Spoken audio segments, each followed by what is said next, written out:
Hello and welcome back to Mission Team of the Century episode number 30 of Mission Team of the Century. So in the last episode we played the Europa League final game, which was against Lazio. If you want to see the results, just hopefully I'll put the link in the description. But for the first part of this episode 30, I'm going to be explaining why so many players are such a high level. So basically, I decided to take 2 seasons off in which I could simulate, or I think it was 3 seasons, which I could simulate and train everyone up. We brought in a couple of youth players, which I will introduce in a moment. So, let's get straight into this. So we've got Zengin up to an 87. I just felt that he needed an upgrade, really. Performing quite well off camera. I forgot to mention also that in the previous 2 or 3 seasons we managed to win the Premier League twice. We didn't win the Champions League or the FA Cup, so no celebrations were missed out, really. Let's get into the left back. I'm just going to mention all the left backs on the team. So we've got here Smith, which is a youth player I promoted. You could tell from his blue boots. His contract expires in 2 years, which isn't too far away. Worth 45.6 million and a wage of 21k per week. Performing quite well. I like him because he can bomb down the wings and he can cross quite well, even though his stats suggest that he's got 59 crossing, which isn't good. He can also shoot as well, and he's quite an well-rounded left back. And we've got the backup, which is Armand. Funny name, really, but it's he's a good player. He can cross the ball quite well, good defensively, and also very, very quick. He wasn't a youth player, he was just meant to be a backup, but I decided to train him as well, just in case anything happens to Smith. And next up, we've got the centre-backs. We've got the captain, the man who will hopefully be lifting the trophy this season, which is Vestergaard, and the vice-captain will be Radovanovic. So Vestergaard is at 90 rating, which is incredible. One of the only 2 that have reached this level. His tackling is at 94, and his sprint speed and acceleration is at 90 and 91. We've got the backup centre-back, which is Langkamp, who's just quite a destroyer type centre-back. Very quick, decent passer of the ball. Not really much else to say. And then we've got our new youth player, which I promoted this season in Bath, however you want to pronounce it. 69 rated. Hopefully he'll be here for a long time. Maybe he might replace Vestergaard if I decide to do 1 or 2 more seasons. And then we've got the man who plays next to Vestergaard, which is Leukemia, and 89 rated. So yes, you can see a lot of training has gone into developing the first team. Next up, we've got Howland, the youth player I promoted, which was, I think it was the season before the last one I showed you, or the last season which I showed you. Where's number 2? 87 rated, very quick. Very good at long shots as well, which is quite surprising. Next up, we've got Ricketts, which is another youth player, 85 rated. His crossing is incredible, so watch out for that once he gets some game time. On the left, we've got Fujita.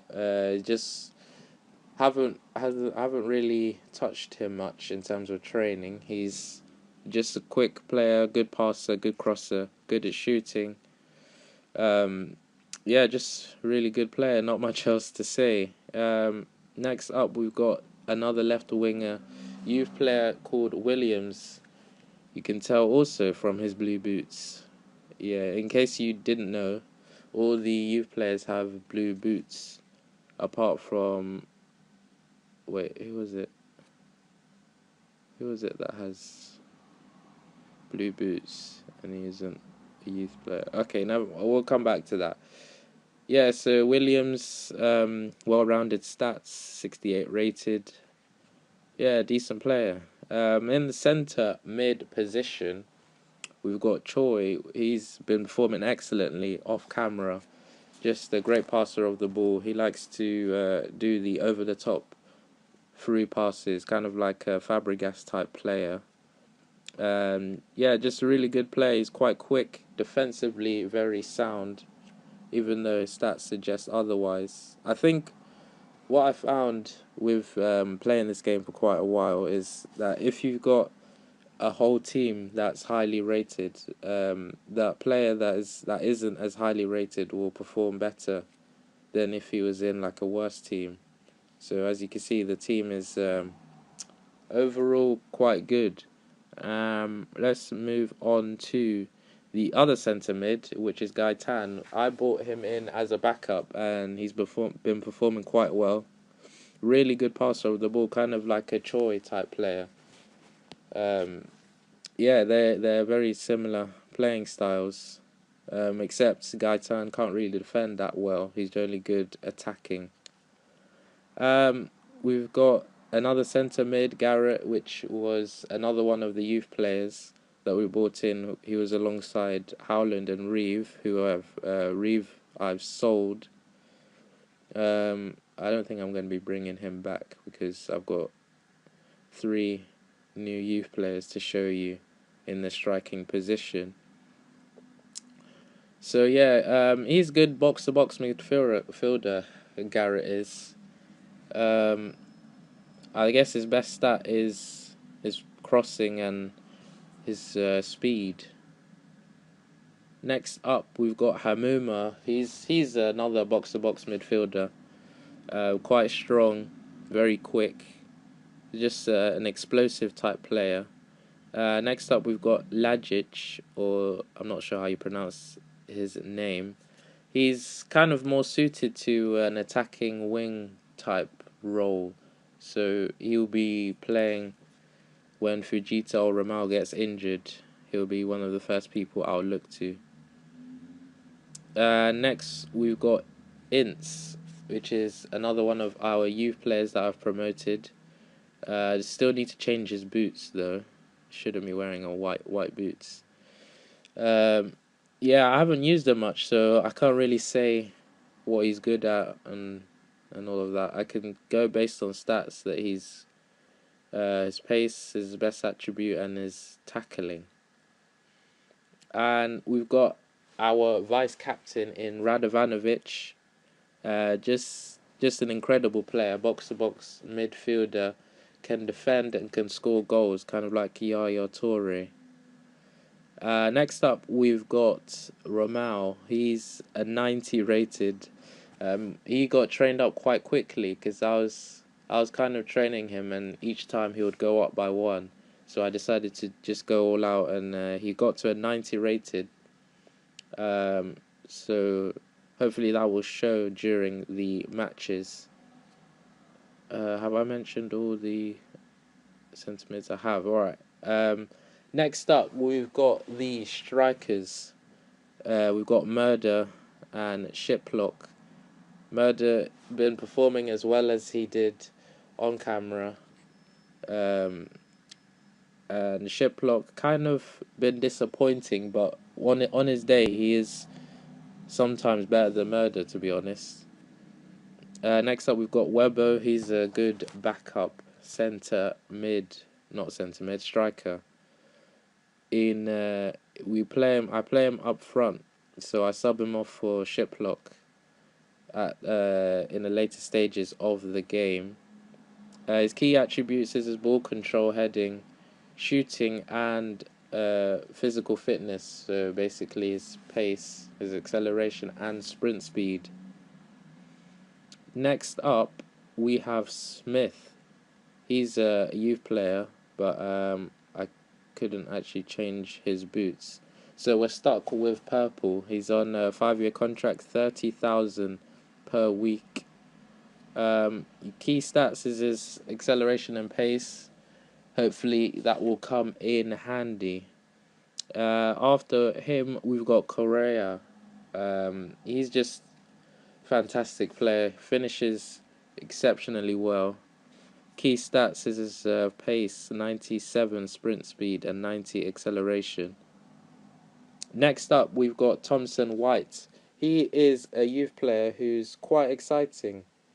It's just a shame that he doesn't get much game time because I have to play Murder, Shiplock, and Weber quite often just to keep them happy. So I've just been training his pace up, giving him all round training, and he's one to watch. So look out when he gets some game time. Next up, we've got Smith. He is another one of our youth players that I promoted. He's also quite quick, quite similar to Thompson White, but just lacking a bit in the technical areas of his game. So once he improves that, he will be getting some more game time. I also forgot to mention, these two are brothers. So, yeah, not sure how that's going to play into the series. A few other things I want to mention is that I want to go this season unbeaten in all competitions because I think we have the squad for it. We have all the best players, and I think we will be able to do it. So all we need to win is the Premier League, Champions League, and the FA Cup. I will get quite angry if I do lose one game, especially if it's later on in the season. I know I don't rage much, but believe me, if I somehow manage to mess up, I'm not going to be happy. So I'm just going to... What I like to do is put them on longer contracts for lower wages, because when they get to higher ratings, they ask for ridiculous amounts of money, like Radovanovic, who's on 200k a week. So I have to pay that each week. And Choi, 163,000 a week. Fujita on 201,000. Murder on 139. It's a bit crazy how all of the high rated players ask for such a high amount of money. I also upgraded the stadium. Probably should change the name because West Ham Stadium is called the London Stadium. But anyway, it's we get a revenue of 2.1 million, so it kind of shows how large it is.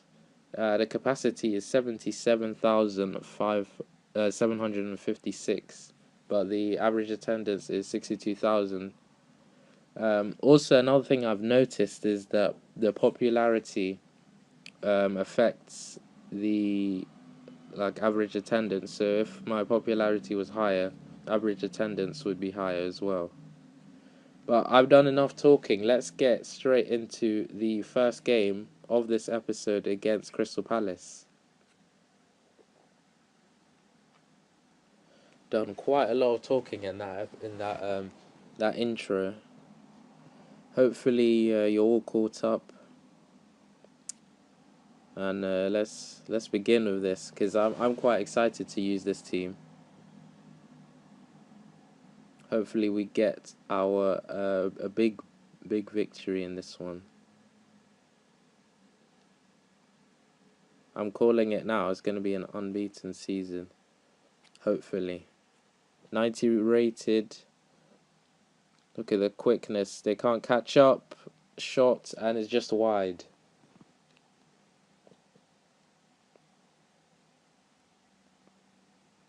Let's try and... Alright, he's won it. Shiplock. Destroy. And we're 1-0 up. 26th minute on the dot.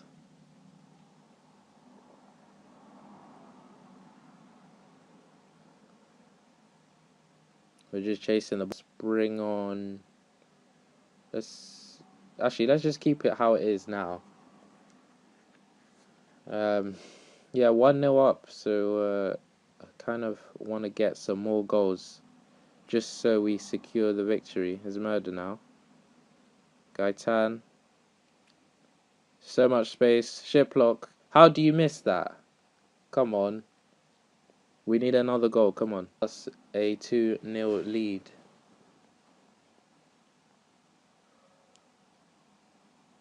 Fujita. Now it's murder now. I said now twice. Don't know why I did that. Shiplock shot to say the more likely person to score a goal has popped up with another. Shiplock. Vestergaard. Let's bring on Webber for Shiplock. Shiplock has played quite well in this game. Unfortunate that he didn't get a goal. Or did he? No, he didn't. Vestergaard. Murder. Who's Radovanovic? Through to Roman. Volley. I was not expecting that. My mind was somewhere else. Crossed in nicely. And he volleyed it almost like he was trying to touch it down. But it was intentional because I pressed the A button. And what a shot this was though. From outside of the box. Straight fire. Murder capitalizes on the goalkeeper's mistake.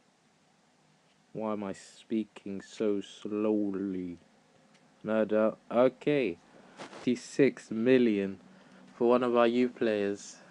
And I have no choice but to accept that because he's unhappy. And he'll get more game time if he goes there. But I think we've done quite well. We've done quite well to get that amount for him. Let's do a bit of, I guess. Tackling went up in that one. So I'm going to end the episode there. I want to thank you guys for watching, and I'll see you in the next one.